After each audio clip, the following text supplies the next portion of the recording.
Hello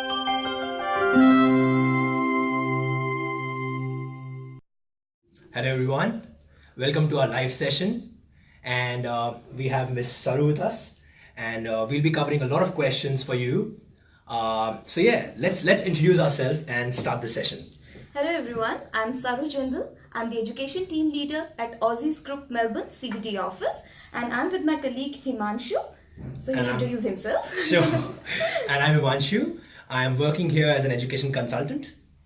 Yeah, so we will be taking a lot of questions. So to start off today, first I'll explain to you what the session is today. We are going to talk about Student Visa Subclass 500 and the SSVF framework, which is the Simplified Student Visa Framework. This framework got introduced on 1st of July 2016, but I know students are still confused. They have a lot of questions. So Himanshu has penned down some questions which students ask us on a daily basis. So we'll start off with an introduction to some of the questions and the framework. Sure. Shall we take the first one now? Sure. Now, I've been hearing that from the students that, we have previously they had visa subclass 571, 2, 3. Now, recently the government has introduced a visa subclass 500. So what do you think that is? Now, basically the thing is, earlier students, when they applied for a student visa, depending on their education level, they used to get different subclasses, starting from 570, which was for ELICOS courses, 571 for school sector, 572 for vocational, 573 for higher education, and so on. So it was quite confusing for students. So to simplify it, as the word says, SSVF, that is Simplified Student Visa Framework. They simplified the process and they have brought just two new subclasses, which is a Student Visa 500 subclass and the 5line subclass, which is the Student Guardian Visa. So there are just two subclasses now. So whether you apply for ELICOS program, a vocational course, a bachelor's, a higher education, or even a research degree, you'll still get a Student Visa 500. All right, that's something it is. Okay, so now I think the next question which I have to ask you is actually a very interesting question for our viewers, because a lot of overseas students, when they come here, they would like to work. So yeah, with this visa, with this student subclass 500 visa, what do you think? Can they work full time during their holiday period? Of course they can. But I think but I'll explain this, but then before going into that, I'll explain about the visa subclass in detail. Sure. But I'll answer this question for now, that of course the students, they are given work rights. Now the work rights condition says that if you're on a student visa 500, you are allowed to work 40 hours per fortnight as long as your course is in session. Okay, so they are allowed to work 40 hours per fortnight, but as you mentioned about vocation, so something which a vocation period from their provider, they are allowed to work full time. Now, also I do get questions sometimes, okay, if a student is allowed to work 40 hours, what about the dependent? Okay, so in that case, the dependent has the same work rights, 40 hours per fortnight and full time during the holiday period. But there's one exception to it, that if a student is studying a master's course by coursework, in that case the dependent has full work rights. It is normally not mentioned on your visa. When you get your visa copy, it says only the work limitation condition. So they get confused that we were told that I'm studying masters, my dependent will have full work rights, but it's not mentioned there. But if you go to Home Affairs website and you check that particular condition, in the exceptions, it's written that if a student is studying masters by coursework, then the dependent has full work rights. Now, before going into that, Sure. I'll actually like to explain a little more about the student visa subclass 500. What are the requirements, what documents to be submitted, because there are a lot of things which come into picture. So the first thing which I would like to mention is that there is a new immigration risk framework which came with SSVF, Right. in which the documents are decided on the basis of the level of the country the student is from, and also from the level of provider where the student is going to study. Earlier it used to be the levels were only given to the countries, which is level 1, 2 and 3. But with the introduction of this framework, even the providers started getting levels. Now, students normally ask, okay, what is the level of my provider? But the institutes are not allowed to disclose or publish these levels, and neither are the countries. So we really don't know what will be the level of your provider or what will be the level of the country. But there is a tool on Home Affairs website which is called Document Checklist Tool. Now, using this tool, they can actually figure out what all documents they need to submit.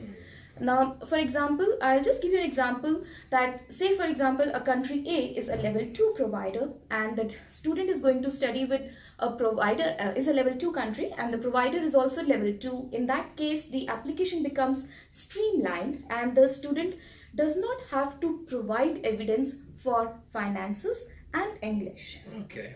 So, the applications, they can either be regular or streamlined. For streamlined applications, you don't need to provide evidence for finances and English. But for regular applications, you need to provide all these documents at the time of application.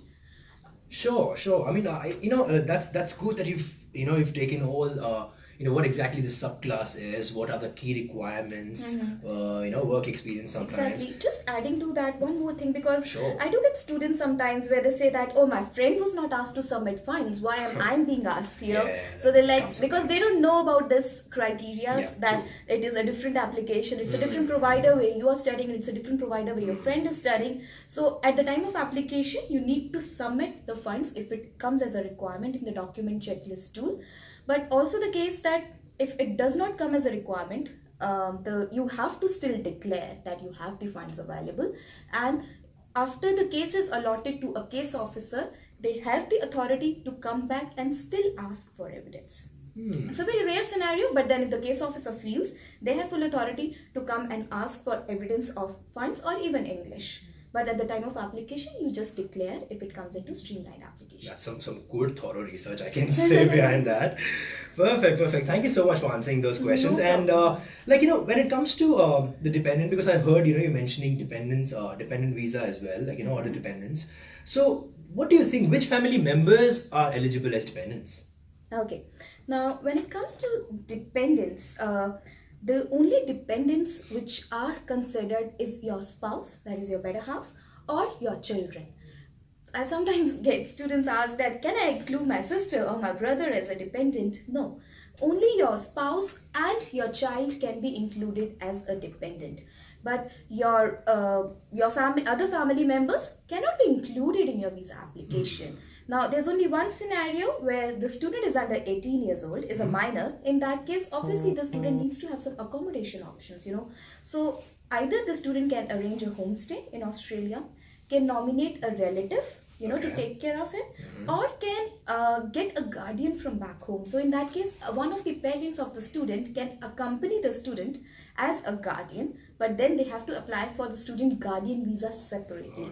And then it depends whether it will be granted or not, and they have to make alternate arrangements. Now, other thing which is very important when you are submitting a student visa application is English language requirement. When we were talking about regular applications, so important factor in that is English language requirement. So how do you prove that you have a sufficient level of English? And one of the major document which students submit is an English language test result. So the tests which are acceptable are IELTS, which is one of the most popular. Absolutely. And also PTE, Pearson's test, which is becoming more popular nowadays. Students are giving more PTE. And then TOEFL, IBT. Now, recently there was a news which came out from the department. They have stopped accepting TOEFL for student visa 500, and students were like, TOEFL is no longer accepted. But then it was only the paper-based test which was not accepted. The IBT, the computer-based test, it's still acceptable for student visas. And then obviously OET, which normally the health-related courses, the students who go for these courses, they give the OET exam. So all these tests are acceptable. And the minimum requirement for these tests is IELTS 5.5 overall and equivalent scores in the other exams. All right. So student, doesn't really matter whether they're going for bachelor's or a master's. As long as they meet the entry requirement for their course, they have a COE. With the department, they just need to prove that they have an IELTS 5.5 or equivalent score. Great. So even IELTS computer based is also fine, yeah? Yeah, of course. Okay, not a problem. But with this one, there are few exceptions, of course. If you have been studying in Australia, you are just about to complete your qualification, just left with 1 or 2 unit, and you are applying. So students will be like, okay, why do I need to take English again? I already proved. So they can be exempted in this scenario. There are few exemptions to this requirement in English. One of them is that if you have studied for 5 years in one of the, if you have completed 5 years of study in one of the eligible countries, English language speaking countries, there's a particular list of those countries. Yeah. So those students are acceptable, or they are citizens of certain countries. And apart from that, if you have completed, now within the last 2 years, if you have completed a substantial amount of a course, which is leading to a qualification of certificate 4 or higher. So as I mentioned, if a student has completed more than 51% of their master's course, right, and they're just left with few units, in that case, they just submit the transcripts, and that actually exempts them from submitting English language tests. True. And it has to be within the last 2 years. If a student has just completed a certificate 4 last year and is now studying a diploma, so he just submits the transcript for certificate 4 and the completion for certificate 4, and that wavers off the English requirement. Alright, so that 51%, like, if there's a master course of like 16, then 9 units would be considered as 51, right? Yeah. 8 won't be. Yeah. That's a catch, like, one actually Exactly. should know about that. So do you want me to cover the other questions which I have, or? Yeah, I think I'll go with first one of the few Sure, and I'll just like shoot. Exactly. Yeah, sure, Yeah. not a problem. Another thing when it comes to the English language requirement is that these tests are only valid for 2 years. Because unlike migration, for migration related visas, they're valid for 3 years. But when it comes to student visas, it's valid for only 2 years. So this is another thing which students are sometimes confused, that I gave my test so long back, it's available, it was applicable for my 485, but why not for student visa? So it's only valid for 2 years. Okay, now the next very important aspect of student visa is the financial requirement. Where students are always confused, okay, how much funds I need to declare, or how much funds I have to submit, and what kind of documentation do I need? Yeah, it gets pretty confusing. Exactly. So I'll just clear out the doubts for you guys. Now, when it comes to funds, you need to prove that you have an annual living expense, which is standard and is standardized by the department. For the main applicant is 20,290, and accordingly for dependent, for the child, they have given a standard figures for a living expense. And then you need to prove, if you're an onshore student, you need to prove that you have sufficient funds to cover your travel back home. Or if you are an offshore student, you need to prove that you have sufficient funds to cover the travels for a return ticket. So normally we take $1,000 for the onshore students and $2,000 for the offshore students, but also depends on the country where you're flying from. Okay. And then the third thing here to cover is your 1-year tuition fee. Right. So you need to prove that you have sufficient funds to support yourself for 1 year of your tuition fee, but doesn't really mean that you have only sufficient funds to cover for 1 year but not for the subsequent years. You don't need to prove that, you don't need to show that, but that can be shown by your ongoing source of income. True. So if you are showing savings, now that is the funds that you're submitting. But in addition to the funds, you also need to show your ongoing source of income, the sponsor's ongoing source of income. So if your parents are showing funds for you, then you need to prove that they have an ongoing source of income as well. Because you are not covering funds just for 1 year, but you are applying for a visa for example, 2 years. Then you should have an ongoing source of income that is going to support you for the next year as well. True. Okay. True. So And do you think students or relatives also can sponsor them for this? Or? see, technically yes, they can. But then I would really recommend for you to submit funds from your parents, your own funds, your parents and your siblings, or even your grandparents. Okay. The relatives, yes, technically you can submit, but then still it's considered a third party funds. They look into the criteria. So if you explain to the department that my aunt is showing funds, so does aunt have enough finances to support for her own kids as well as for you? So you need to prove all that Right. why she's just supporting you, and does she has her own children, and does she have sufficient funds to support both? It's all right. But if she doesn't have Okay. sufficient funds or sufficient income to support both, then it becomes a question whether these funds are genuinely available to you. True. You So know, if because if the aunt's children are already working and they can take care of themselves, In that case, yes, you right? can, but you need to prove that Prove to the that department, properly. Yeah, because there is a very important aspect which they use for finances is genuine access to funds. So those funds should be genuinely available Right. for your education purpose only. It's not just for the sake of showing, but should be genuinely available for you as and when you need. Department case officer can even come back and ask to disperse those funds into your account. Sure.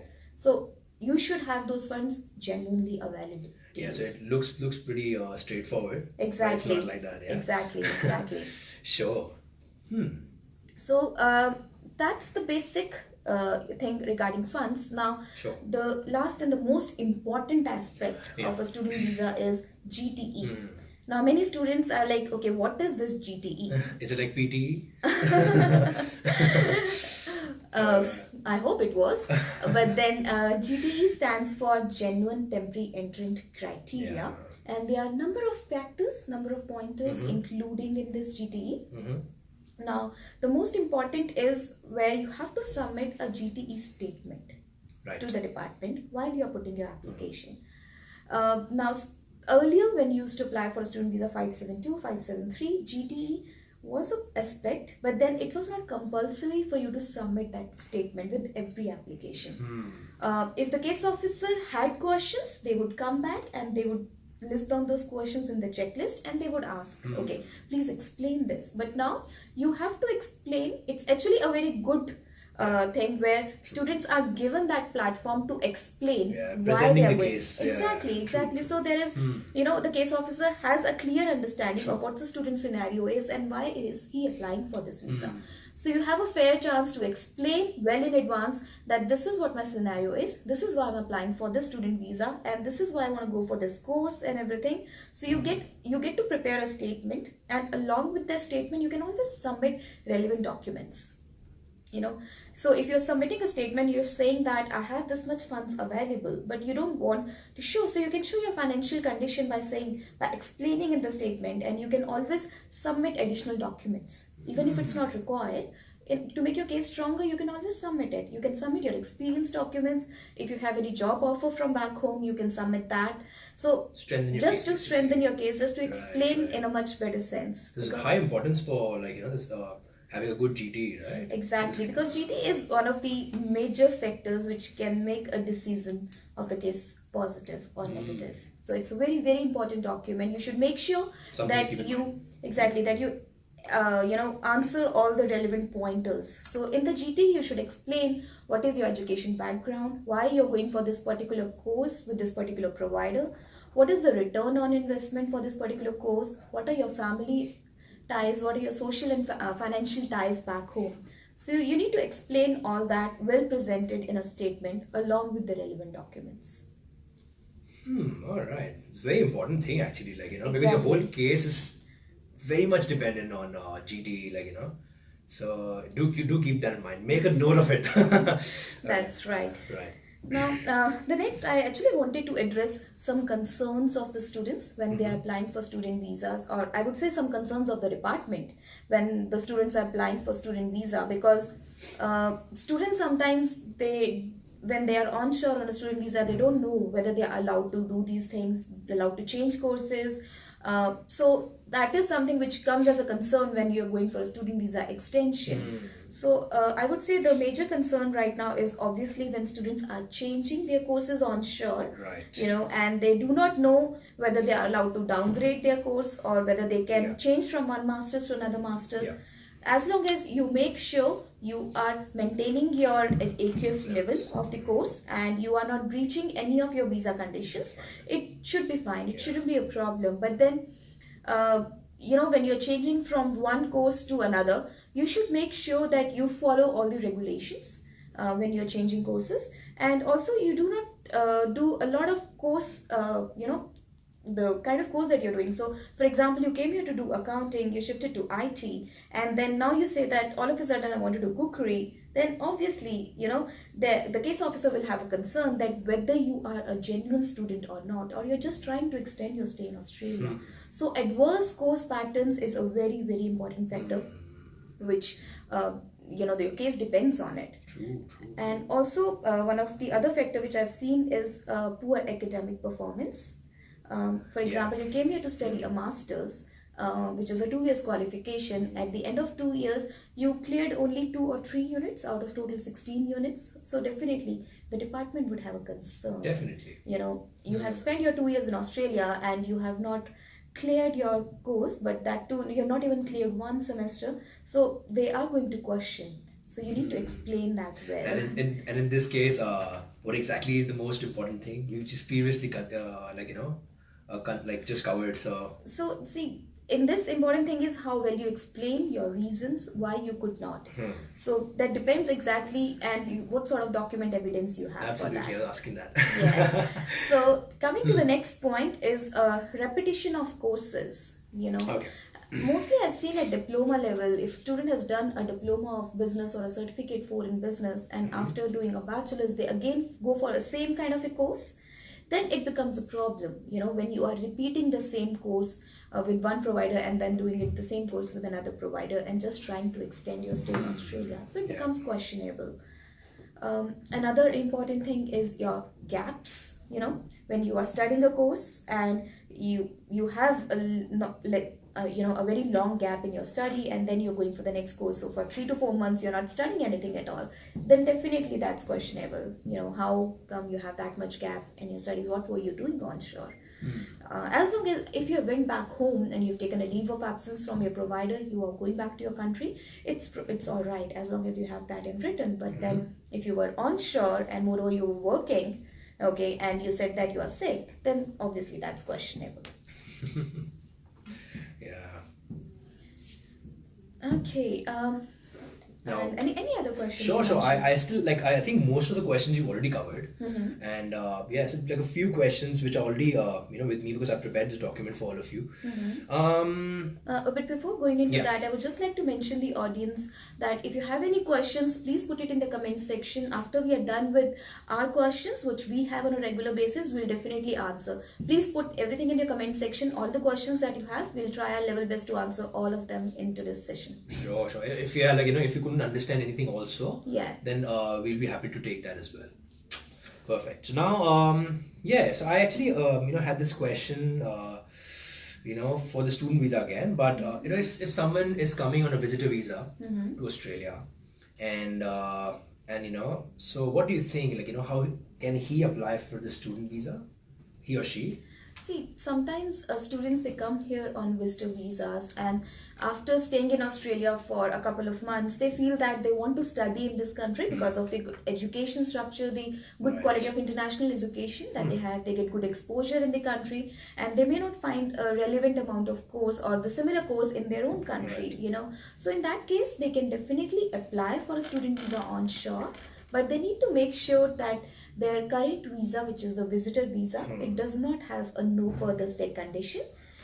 And also they need to make sure the stream of their visitor visa, it should be tourist stream. It should not be an approved destination stream or a family sponsored stream. So they need to always make sure that they get their visitor visa copy checked by a relevant education consultant to make sure that they have a relevant visa to put a student visa. So it's not only visitor visa, any other visas. If you're here and you're looking to put a student visa application, you're looking to study in this country, you should make sure that you have a relevant visa to put a student visa. Because sometimes they feel that, we can put student visa anytime, but if you are just on a bridging visa for some particular visa application, then you may not be able to. So always make sure that you have a pre-qualifying visa to put a student visa application. True. Otherwise, what happens? Your visa get cancelled, and the heaps of rejections, which happen. So, Exactly. what do you think? The reasons behind those student visa rejections are. As I mentioned earlier, Himanshu, the areas of concern, all of that. where students, they breach the visa conditions, or they are not progressing in their courses, or there is an adverse course pattern. So these are the major reasons where their visas get rejected. All right. Good. We mostly covered all of them. Just a few more, and then we can start taking your questions as well. All right. So, what do you think? If a student, he comes here on a student visa, and then goes on PR, and again he wants to apply for a student visa. Is that possible? Yeah, see, certainly, if a student has done a bachelor's qualification in Australia and has used the TR period to have some work experience, but during their work experience, they realize that they need to have a higher qualification. And that is the time when they can start off with their masters. No, it's not necessarily for them to apply for student visa for that. Even when you are on a 485, you have study rights. So you can start off with your course on a 485 as well. And just in case you're not able to complete it on a 485, you can apply for a student visa, to complete your qualification. But it's not necessarily for you to put a student visa to study. You can actually have study rights on your 485, so you can start it with a course. Yeah. So basically, for student visa, you just have substantive visa before that to apply. Exactly. Yeah, that's something which one should keep in mind. Now, what about the fees? Like, if student want to extend their visas. So what do you think, the fee structure is like, I mean, some, if they're applying for the student visa first time or like, second time, third time, do they have actually differences in the fees? Or? Yes, now that's a very good question because students are sometimes not aware of this, that there is something called as a subsequent charge which may be applied if they're applying for visa extension again and again. Okay. So the first time it's obviously the 575 for the main applicant and then different for dependent and child. But then when it comes to a second extension of a student visa, then there is a 700 subsequent entrant charge per applicant. Okay, so if you are extending for the first time, it's all good. Only the main charge is applied. But when you're going for the second time or the third time, then there's a 700 subsequent charge. But when you're going from 485 to student visa, the subsequent charge does not apply. It's only the main charge which applies. Okay. Perfect. I mean, I actually have a couple of questions regarding medicals. Do you want to cover that as well? Yeah, sure. Why not? Okay, not a problem. So how about performing medical tests or doing medical before lodging a visa? Yeah, see, sometimes students ask that can I do visa medicals even before lodging my application? Yes, you can. Now, while you are lodging a student visa application, you can also generate your e-medical letter, which generates your HAP ID online using your IMEI account, and using that you can do your visa medicals and you can submit it to the department so that there is no further delay. The case officer doesn't really have to come back and ask for you to do the visa medicals. You can do it well prior in advance, submit it along with your visa application, so your case actually becomes much quicker. Perfect. I think regarding the medical, I think that's one of the questions. The next question is while filing the student visa extension, how long should the OSHC be extended for? Okay, yes. Now, overseas student health cover, known as OHSC, is a mandatory requirement for any student onshore. They need to maintain it for their entire duration of student visa. So for how long? Now it depends on your COE. If the duration of your course is less than 10 months, then you just need to get the OHSC 1 month extra from your COE end date. Okay, because you get your visa 1 month extra for your COE. But then if it's a longer duration course, then you need to get it plus 2 months from your COE end date. And also if your course is finishing in November and later, in that case you get your visa till 15th of March next year. So you get few extra months, to complete your graduation and everything. So in that case, you need to get your OHSC till that time as well. Okay, not a problem. Thank you so much. You've covered all my questions. I've been shooting questions like anything. All right, Himanshu. I think let's go with the questions. Sure. Now you have the opportunity. Exactly. Okay, let's go with it.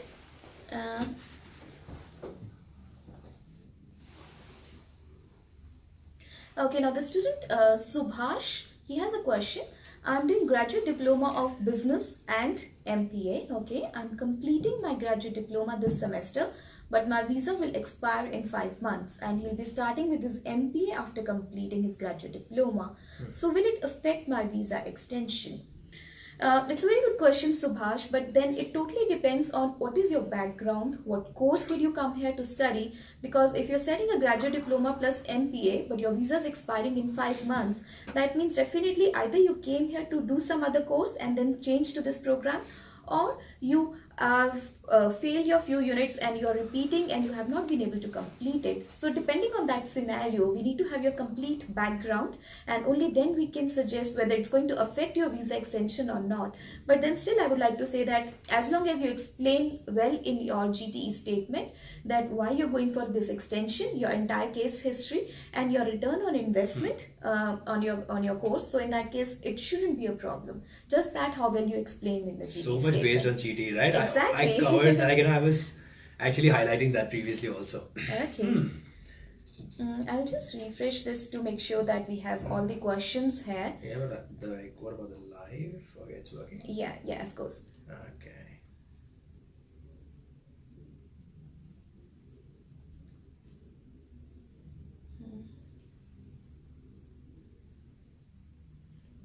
Okay.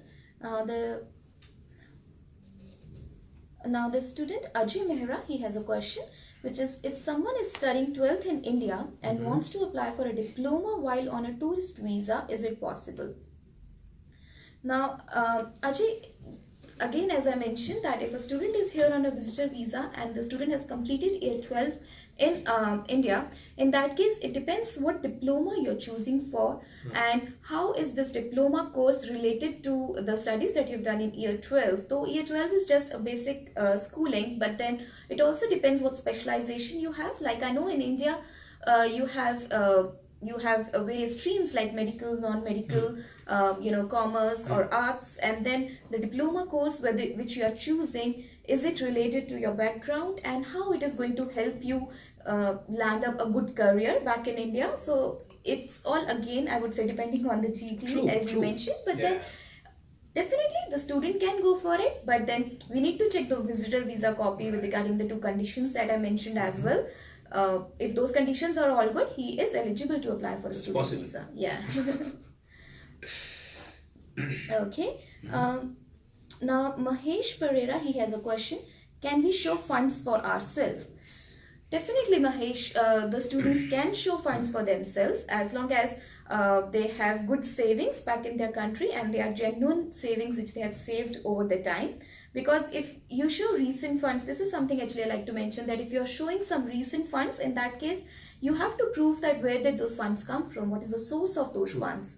But if you have been maintaining those funds for quite a long time into your account, then it's not a problem at all. You can show those funds because you would have saved this. Could be the case that you have worked in your country and you have saved those funds for yourself for your education in Australia. In that case, you can definitely show the funds for you. Sure. Okay, I think that's the questions that audience had for today. Yeah. But then still I would like to mention that if you have any other questions in relation to student visa, please do add it in the comment section and we'll get back to you as soon as possible. Okay. It was lovely talking to you and lovely being here. Thank you, everyone. Thank you so much. Have a good evening. Sure. Thanks you.